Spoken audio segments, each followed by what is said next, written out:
Agora eu vou chamar o Darkiel, que fala com a gente ó, do outro lado do Brasil. É um psicólogo, né, que trabalha com... E também oh, meu Deus, fugiu a palavra. Psicólogo e psicopedagogo, meu colega, que fala com a gente lá de Manaus. É isso, Darkiel? Boa noite, tudo bem? Olá, aqui ainda é boa tarde. Seja Bom, bem-vindo, viu? Muito obrigado por ter aceito o nosso convite e por estar aqui falando com a gente hoje sobre avaliação, né, diagnóstica e toda essa questão aí. Você é um especialista, né, em autismo. Eu sei que você trabalha basicamente com isso, né, com TEA. Então, estava muito ansiosa para te conhecer e para te receber aqui hoje no nosso simpósio. Seja bem-vindo. muito obrigado. Estão me ouvindo bem? Sim. Deixa eu me apresentar, então. Meu nome é Darkiel Nunes Matos, eu sou psicólogo, psicopedagogo, e agora terminei minha outra especialização em neuropsicologia, e eu sinto que eu estou no caminho bom, né? Não é à toa que eu estou aqui com vocês. Muito obrigado a cada um de vocês por estarem aqui conosco, tá? Eu sei que quando a gente está aqui é até bem cansativo, mas quando tem tantos assuntos tão bons, né, fica agradável. Então, assim, eu moro em Manaus, Amazonas, tá? Eu fico muito agradecido por estar aqui com vocês, que são uma equipe só doutores aí eu para fechar o nosso simpósio aqui, né? Então, mais uma vez, obrigado. Obrigado a cada um de vocês. Obrigado a Mirna Torres, que me convidou, tá? Não posso esquecer dela. Então, assim, para começar, o nosso tema é avaliação neuropsicológica, né? E a intervenção precoce, né?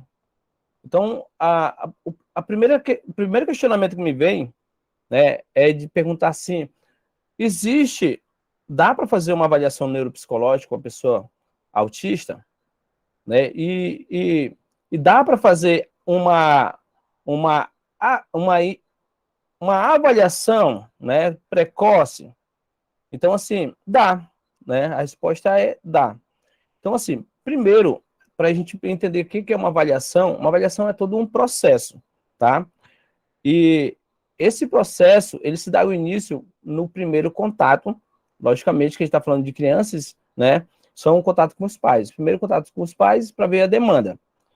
Ah, um dos requisitos principais para essa avaliação é que esse profissional, né, seja realmente graduado e habilitado para estar trabalhando com essa demanda, ok? Então, assim, para começar o processo de avaliação, esse profissional, ele tem que primeiramente fazer o que a gente chama de rapport, né? A gente faz o rapport com a família e depois com a criança. E se utiliza de vários instrumentos também. Um dos instrumentos mais essenciais que a gente possa ter é a entrevista de anamnese. A entrevista de anamnese a gente faz diretamente com os pais ou responsáveis, muito melhor se for feito diretamente com a mãe, que tem todo o processo, né, desde a gestação. Então, a entrevista de anamnese serve para a gente coletar dados, ok? E então, eu preciso pensar aqui sobre o que é o autismo, né? Que também isso vai ser uma pauta muito importante para a nossa avaliação, porque esse profissional, ele precisa saber o que é o autismo. Segundo o Manual Diagnóstico DSM-5, que hoje está, é um manual da psiquiatria que nós, psicólogos, também fazemos usos, né? O manual, o DSM-5, ele diz que o autismo, o TEA, ele é um transtorno de neurodesenvolvimento. E o que é o transtorno de neurodesenvolvimento? Transtorno de neurodesenvolvimento são transtornos que dão os primeiros sinais ainda na primeira infância, nos primeiros anos de vida. Isso faz parte de um dos critérios, né, do diagnóstico do autismo. Ele precisa aparecer nos primeiros anos de vida. Então, assim, temos como base a idade de 0 a 3 anos, que a gente chama de primeira infância. a segunda infância de 4 a 6 anos e depois a terceira infância também. Então, quando a gente começa a perceber, a gente consegue perceber alguns sinais, né, na primeira infância. Então, esse é o primeiro critério. O segundo critério, ele fala sobre o déficit ou a falta de habilidade social ou comunicação social. Esse é o segundo, é o segundo item. E o terceiro é mais pelos comportamentos, que a gente fala sobre comportamentos repetidos, estereotipados, que são comportamentos diferentes, né? E interesse restrito por algo ou alguma coisa. Então, assim, eu fiz um pequeno formulário de ideias de como a gente vê sobre habilidades sociais e socioemocionais, porque ele parece, assim, ser muito fácil, né? Mas ele é muito complexo, ele é muito... nós precisamos ter um olhar bem clínico para isso. Não é à toa que a avaliação para o transtorno do espectro autista, ele é uma avaliação clínica, tá? Então, assim, eu fiz pequeno ponto, eu pontuei alguns aspectos que a gente precisa estar entendendo. Primeiro é o seguinte, a gente precisa entender um pouco sobre o desenvolvimento humano, tá? Porque cada uma dessas fases da vida, né, o ser humano apresenta características específicas que ficam dentro como posso dizer assim, de um quadro que a gente se espera. Então, a gente entende que o desenvolvimento humano é um processo de sincronia, né, que vai estar pegando os aspectos motores, os aspectos cognitivos, emocionais e biológicos do sujeito. Então, esses processos eles vão ter que crescer gradualmente no processo em conjunto, tá bom? E aí a gente começa a pensar sobre as avaliações da questão das habilidades socioemocionais, né, e as habilidades sociais.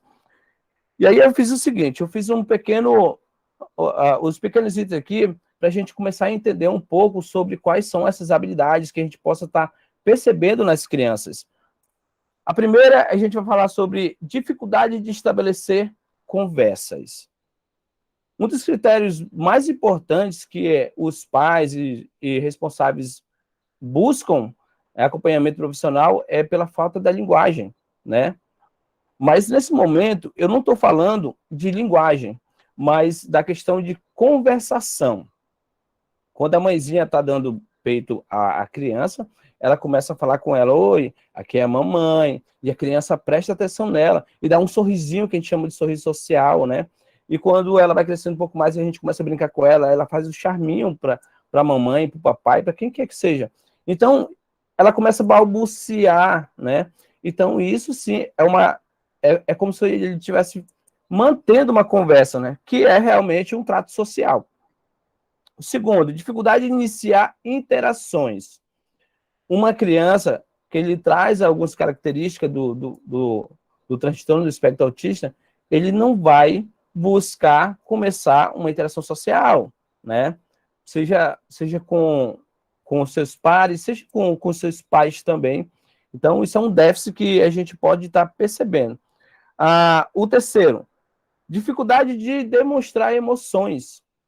Eu ouço muito na clínica que as mães dizem assim, olha, eu amo tanto meu filho e eu mando beijo para ele, eu digo que eu amo e ele não fala nada para mim. Será que ele não me ama? Né? Então, assim, ele ama, só que a forma de ele expressar é uma forma diferente. Né? E ele, na verdade, a gente não sabe muito, ele não sabe muito como expressar o quanto ele ama, mas ele está ali. Quando a gente pensa que não, ele está dando um carinho, alguma coisa, expressando da maneira dele as suas emoções. O quarto, prefere ficar sozinho. As crianças geralmente tem um monte de crianças brincando, né? Que geralmente as crianças querem brincar, querem estar juntas. Mas a criança com transtorno do espectro autista, ele traz essa característica de querer estar só, de brincar só. O quinto, pouco contato visual. As pessoas dizem assim, a criança, ela não olha nos olhos. A pessoa não olha nos olhos, é autista. Eu digo, não, calma. A gente precisa avaliar isso aí, né? Porque eu posso ser muito tímido e não querer olhar nos seus olhos, porque sou tímido. Eu posso ter estrabismo, eu posso ter um monte de fatores, né? E olhar nos olhos é, sim, uma habilidade social. A gente conversa, olha nos olhos do sujeito. A, a, a sexta, linguagem corporal pobre. Então, são crianças que elas não têm... A gente está conversando, a gente está aqui gesticulando, trazendo comportamentos, né? Os comportamentos também falam muito, e uma criança com transtorno do espectro autista, por vezes, ele tem essa linguagem corporal muito pobre. As dificuldades de estabelecer conversas, expressão facial. Podemos perceber que muitas crianças com transtorno do espectro autista, elas não sorriem tanto, elas não demonstram muito medo, elas não demonstram carinho, né? Porque as emoções, elas são aspectos que a gente sente e a gente consegue transmitir também pelo nosso corpo. Então, as crianças com transtorno do espectro autista, geralmente elas não sabem demonstrar emoções. Não entendem a expressão facial e corporal, e a gente consegue muito entender isso aí dentro da clínica quando a gente está sorrindo ou a gente está conversando com uma pessoa e ela não entende se ela está sorrindo para ela, se ela está rindo dela. E eu tenho um paciente que diz assim, quando a gente está falando alguma coisa, ele diz, está falando de mim? O que está falando de mim? Né?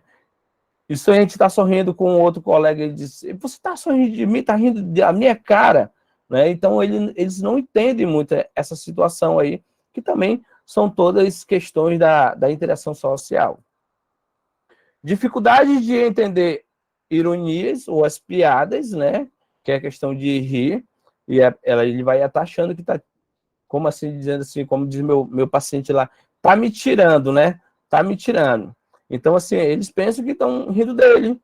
E isso é muito comum nessas crianças autistas, principalmente, eu vejo muito isso no autismo de grau leve. Outras são as estereotipias motoras, né? E também as estereotipias auditivas. Então, assim, os interesses fixos e restritos, alinhar objetos, as ecolalias, sofrimento extremo na mudança nas mudanças de rotinas, nas mudanças de caminho.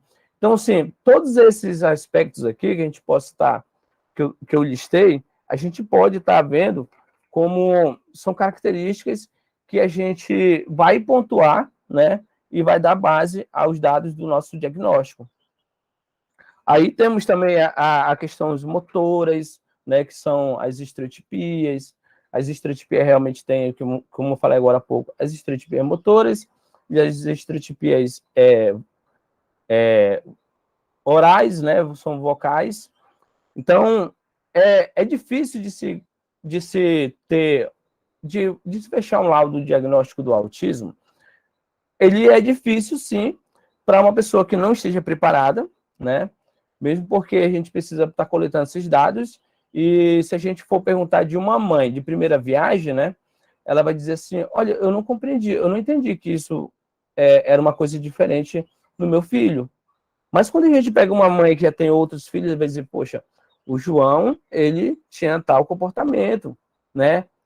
O Pedro não tem. E aí já comecei a abrir um alerta. Então, esses alertas, eles aparecem sim na primeira infância, né, com 1 ano, 2 anos, e etc. E muitos desses profissionais, eu estava até pensando aqui, vendo todos esses profissionais que tivemos aqui, e eu sinto falta aqui de um profissional de pediatria, né?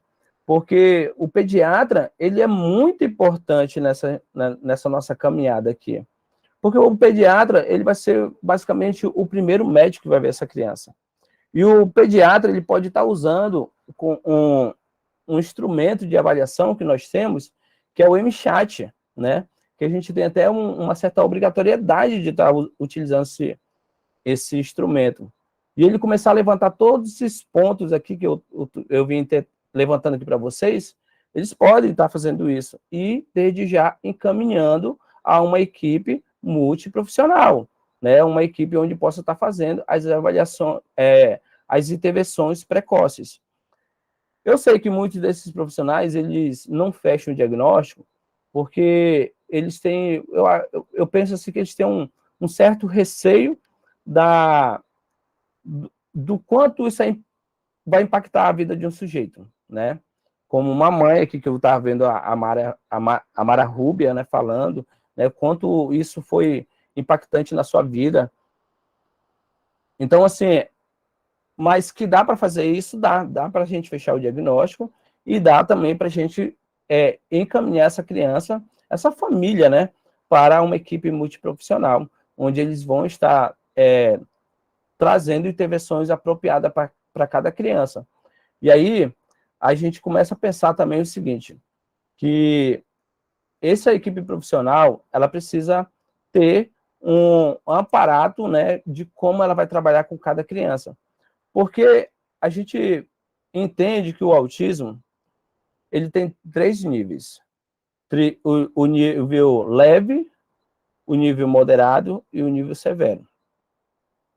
Então, assim, cada uma dessas crianças, dessas pessoas, a gente precisa ter uma intervenção apropriada para cada uma. E aí, não basta somente a gente saber se essa criança é uma pessoa autista, tem um autismo, e o que fazer, como fazer, né? Então, a gente precisa, sim, trazer algo estruturado para a intervenção daquela criança. Porque cada um autista, por mais que tenha o mesmo laudo de autismo, são pessoas diferentes. E a gente precisa tratar essas diferenças, né, com suas igualdades como suas diferenças, né? E aí, assim, quando a gente fala das avaliações neuropsicológicas, a gente entende que a avaliação neuropsicológica é uma avaliação da relação do cérebro, né, do encéfalo em si, com toda a estrutura orgânica e comportamental do sujeito. E aí dá para a gente estar pensando em como fazer essa avaliação neuropsicológica? Sim, dá. Né? Eu estou até fazendo meu artigo hoje, falando sobre a teoria de Luria. Né? Luria, ele é conhecido como o pai na neuropsicologia moderna. E aí eu achei muito excelente a teoria dele, eu estou até fazendo meu artigo agora para a neuropsicologia, né, para a minha formação, baseada na teoria dele. O Luria, ele fala o seguinte, que nós temos um sistema funcional. Nesse sistema funcional, ele é dividido em 3 unidades. E cada unidade, ela tem sua especificidade, que ele vai falar sobre as funções, localização e sintoma. E ele ainda divide nos seguintes aspectos: a área primária, secundária e terciária. O que diz a área primária? A área primária, ela é composta pelo tônus cortical, né? E ela vai trabalhar também com o estado de vigília. Então, o que isso significa? Que aquela área, ela vai receber estimulações do meio externo e levar para os compartimentos do cérebro, que seria da área primária ainda, que temos uma parte no nosso cérebro aqui atrás, que é o lobo occipital. Temos uma outra parte que fica aqui no parietal, né, que é o sótoma sensório, que vai estar trabalhando com os estímulos de pressão, de calor, tudo quanto é estímulos do tato. Porque, assim, a gente entende que temos os nossos órgãos sensoriais. Órgãos sensoriais são olfato, paladar, visão, o tato, né?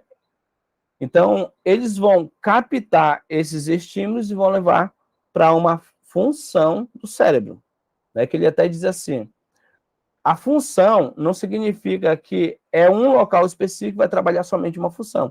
Não. Ele dá até a ideia de dizer assim, o pulmão ele só faz respirar. Não, ele precisa... O estado de... O aparelho respiratório ele vai precisar do pulmão, vai precisar de todas as vias aéreas, etc. E assim também é a função de cada uma. Então, nessa área primária, ele vai pegar um estímulo apenas e vai levar ele específico apenas por um estímulo e vai levar para uma segunda área, que é a área secundária, que ele vai fazer as associações. Ele vai pegar um estímulo e juntar com outro estímulo e dar uma associação e começar a ter um lado mais complexo de informações. O que é isso? Né? Se o nosso órgão aqui da sensibilidade leva o estado de, deixa eu ver aqui, um calor, né? Um calor, e depois ele vê que tem ali um alimento, né? E ele vai associar que somente aquele sentido de calor, ele vai associar com outro sentido, que seria da visão ou do olfato, ele vai associar com outros e ele vai começar a montar uma estrutura mais complexa. Então, ele pode dizer assim, esse calor é de um churrasco, né? Que ele vai associar outros sentidos, né? Que é do olfato, o cheiro bom, o paladar, o gosto de churrasco, o tato, que é, poxa, olha como é macio, então isso aqui é um churrasco, né? E essa informação vai para a terceira área, terciária, né? Que é essa também chamada de superposição, ou área de execução. Quando ele faz todo esse processo de captar, levar para uma área específica do nosso cérebro, ele vai gerar o conhecimento e na área terciária, que é a área de execução, ele vai planejar e executar. A partir daí, que ele começa a fazer toda vez esse processo, ele vai começar a gerar o quê? O aprendizado.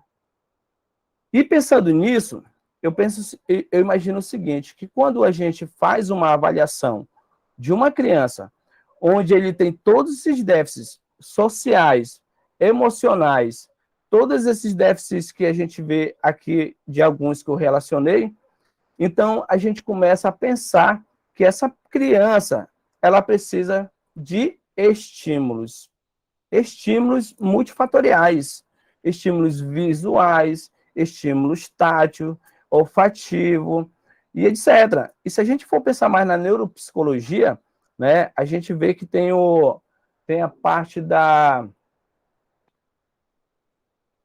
Escapa aqui a memória agora, que é do olfato, né, que ela tem muito a ver com as questões das emoções. Então, o que a gente está falando? A gente está falando de uma criança que ela não tem muita reciprocidade, que ela tem muitos déficits nas questões emocionais, da interação com o outro, e não só apenas da interação com o outro, mas consigo mesmo, né? Porque nós não interagimos apenas com o ambiente, com aquele ambiente externo, mas o nosso ambiente interno também, que também aqui também temos vários outros órgãos de sentido, a sensopercepção, né? Então, isso é um conjunto, né? São fatores, questões que nós, profissionais, precisamos ter compreensão, precisamos ter conhecimento. E aí sim, talvez aqui falta pouco minuto para mim, né? E aí sim, eu começo a fazer uma conclusão aqui, uma síntese, de que o neuropsicólogo, ele consegue sim fazer uma avaliação neuropsicológica, né? Que ele vai ter essa ideia da correlação cérebro-corpo, emoções, né? Nosso comportamento, tudo isso são intrínsecos, eles se ligam. E aí a gente começa a ver que todos esses déficits que vem apresentando aí, o TEA, né, transtorno do espectro autista, que é muito complexo, tá? Que não é fácil de se fazer uma avaliação, não é, né? Mas nós temos também ferramentas para isso, tá bom? Quando a gente fala de avaliação neuropsicológica, a gente fala também de uso de testes psicológicos, testes neuropsicológicos. E também fazemos a utilização de escalas, que anteriormente eu falei da escala MCHAT, né? Cada uma dessas escalas, ela é direcionada a um aspecto que a gente quer estar avaliando e também a questão da idade, né? Então, assim, o MCHAT, ele é muito próprio para crianças de 0 a 3 anos, tá? E aí temos também outro material que o neuropsicólogo, até o psicólogo também pode estar manuseando, que é o Protea, né?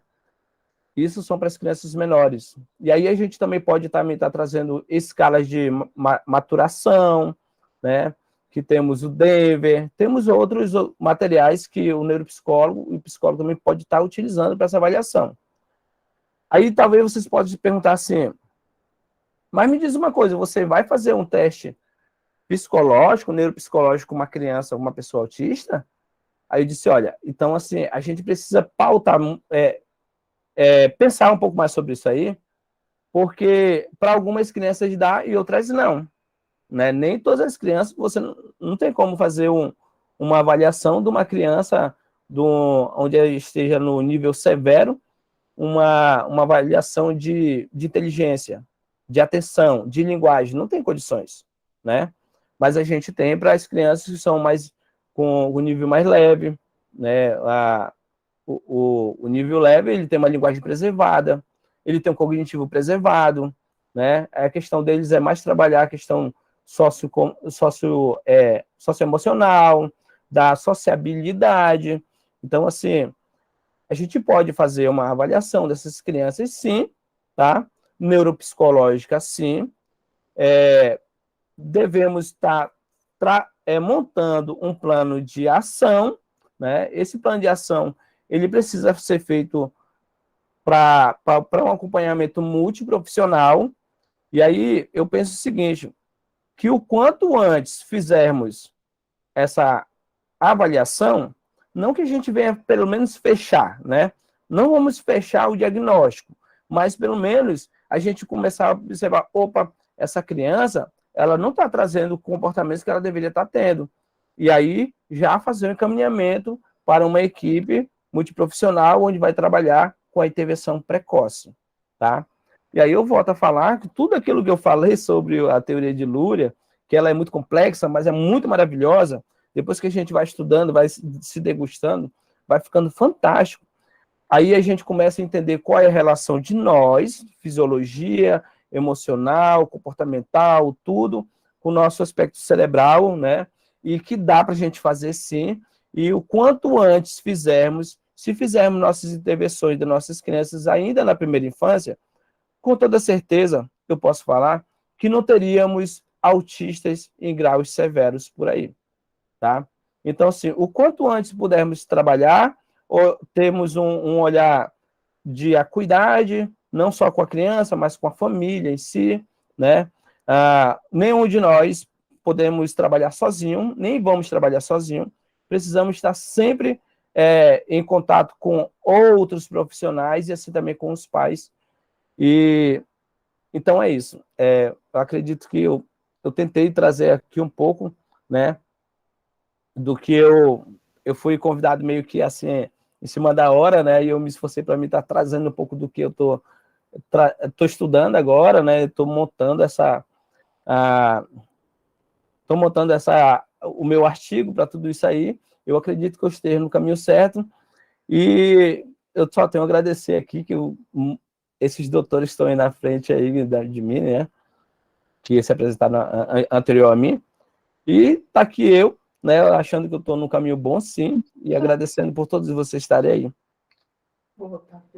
Daqui, obrigada, viu? Você foi muito bem indicado. A Mirna, que estaria fazendo essa fala com a gente, né, sua colega, psicóloga, foi fazer um concurso e me falou, ó, eu não vou poder estar, não poderei estar, mas tem uma pessoa tão capacitada quanto eu para falar sobre esse tema e eu adorei te conhecer. Realmente entrei no seu Instagram, olhei seu trabalho, fiquei apaixonada pela forma como você conduz os seus pacientes, os seus tratamentos, né, os seus acompanhamentos, né, vamos dizer assim, né? E tudo que você trouxe aqui para a gente contribuiu muito, muito, muito.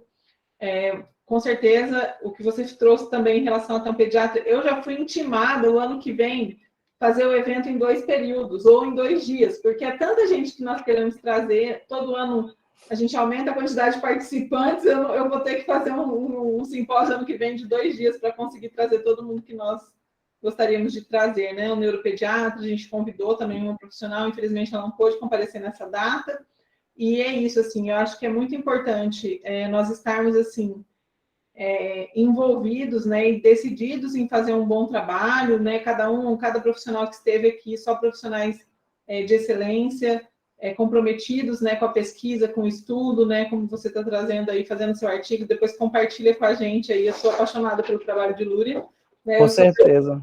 Pedagoga, então, um autor que eu estudei muito, que eu acompanho bastante, né, a obra dele e pesquiso bastante sobre.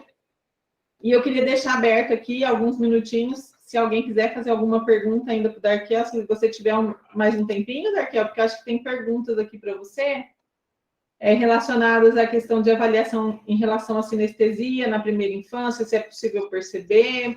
E eu gostaria de te fazer uma pergunta também. Se você faz avaliação só em crianças, ou você também consegue aplicar esses testes que você falou em adultos também? Como que é? Ou existem testes específicos para adultos e testes para as crianças? Porque ao longo do dia, surgiu essa pergunta veio algumas vezes em relação a como diagnosticar no adulto, né?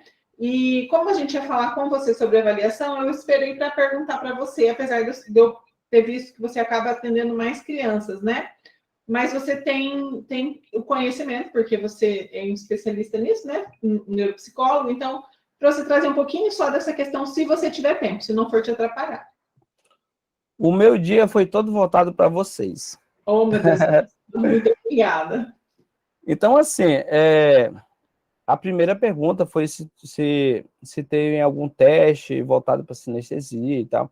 Sim, existe teste para todas as demandas, né? Existe teste até para a questão da sensibilidade, né? Hipossensível, hipersensível. Então, assim, existem vários tipos de teste para tudo. Para inteligência, para atenção, para responsividade social, né? Que é um dos testes que hoje ele é voltado para fazer essa avaliação em adulto, tá? Então, assim, respondendo a primeira, existe sim teste, tá, para isso, só que a gente precisa realmente estar habilitado para isso, tá? Não podemos fazer teste só... Eu me formei ontem em neuropsicologia, né? Alguns conhecimentos eu tenho aqui na teoria, né? Na teoria. Mas alguns testes eu ainda não... Se você disser para mim assim, Darkel, faz uma avaliação neuropsicológica agora para mim, eu vou dizer não, eu ainda não estou preparado para isso, né? A gente precisa ter essa responsabilidade para dizer que ainda você não está preparado para isso. Porque a gente precisa ter todo o manuseio do teste, como aplicar, né? Porque ele é um instrumento que ele precisa tem todas as suas características, de como aplicar, de ambiente, você precisa saber como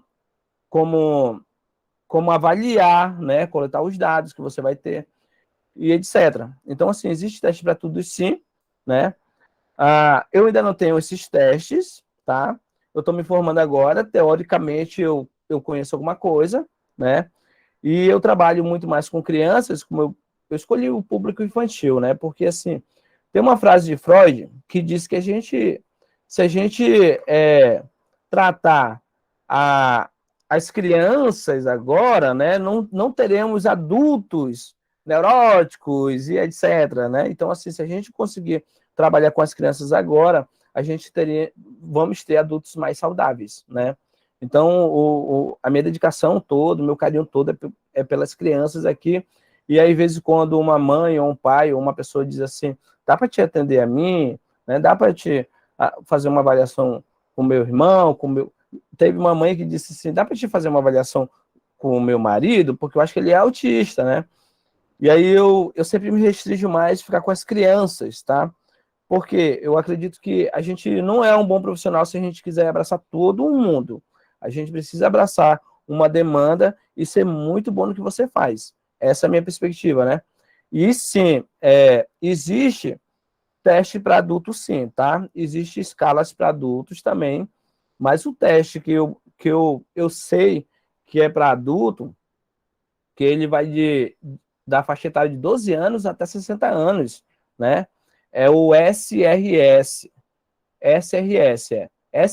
2, que ele vai estar trabalhando a responsabilidade social e ele vai também estar trazendo qual é o critério, né? Qual é o nível e que grau de autismo aquela pessoa está, ok?